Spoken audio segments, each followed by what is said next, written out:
I'm going to read the beginning of chapter 6 from my book, The Bloodied and the Broken. Chapter 6 is called The Handcuff Man and His Victims. For 2 decades, a man operating variously in Atlanta, Georgia, and Tampa, Florida, preyed on gay male prostitutes and men he wrongly believed were homosexual prostitutes. The attacks are believed to have started in 1968.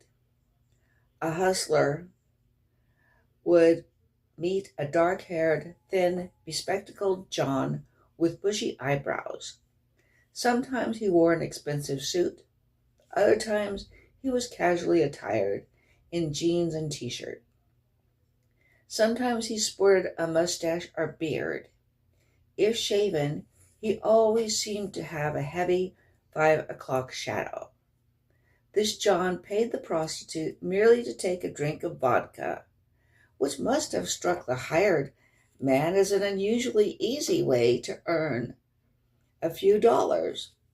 The well-spoken man might tell the hustler that a study was being conducted on the effects of drinking a certain amount of alcohol, so he asked the fellow to participate in this research for $50 or $100. Whatever the ruse, the drink was spiked, and the prostitute, or presumed prostitute, quickly lost consciousness. The victim awoke to a horror. Often he found himself handcuffed and burned on the genitals or legs. Sometimes the attacker put cigarettes out on the victim. Other times he doused the victim with flammable liquids and lit him on fire. Victims were reluctant to press charges. After all, most were prostitutes, and as a result, fearful and distrustful of police. They often did not want family and relatives to know of their occupation. They also might not have been out to their families about their own homosexuality or bisexuality. Frequently troubled and on the margins individuals to begin with, they were typically left to cope with the psychological and physical devastation of these horrendous attacks without even the compensation of justice being done to the victimizer. Okay, and then I go on to discuss the idea of the discussion in the Atlanta Journal-Constitution of whether or not to name the person who was suspected in the attacks, even though he had not been formally charged. Okay, now this was a repeated and very sad case of attacks that occurred. It does also point out something. We always think of prostitution as something that is, men buying women, or buying the services, rather, of women. But that's not always the case.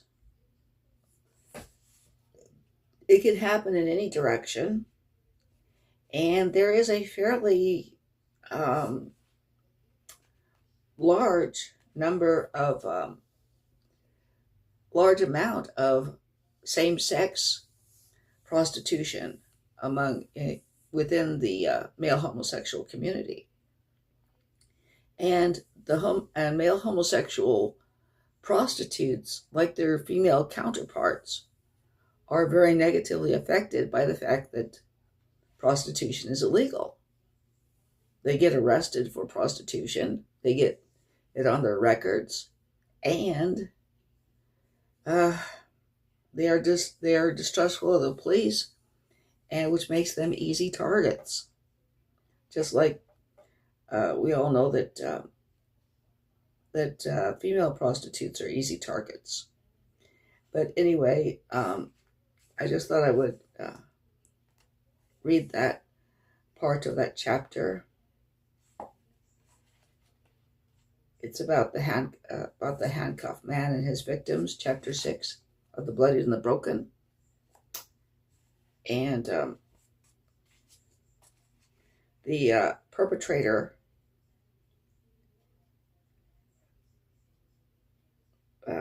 turned out, oddly enough, this is kind of ironic.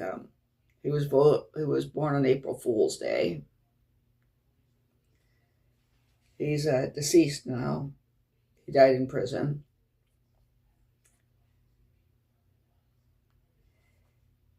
He eventually pled guilty to the charges, although he never actually